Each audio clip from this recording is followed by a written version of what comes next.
Yan mga kaibigan, ito na po ay ikakabit ko na po yung bakod na miswire dito po sa yan sa tubo. I-welding ko na po yan. Pagpanood na ninyo po, sana po ay magustuhan niyo po itong video na ito po. Yan.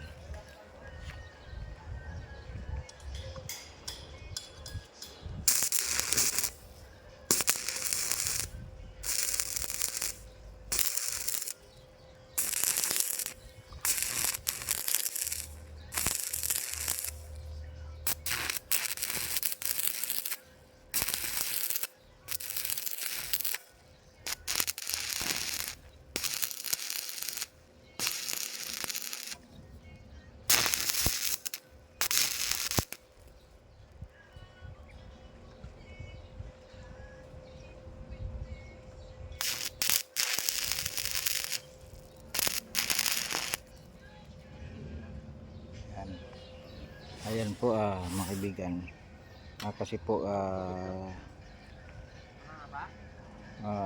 ito sana mga kaibigan ay mayroong frame, kaso lang ay diretsuhan na po to sa tubo.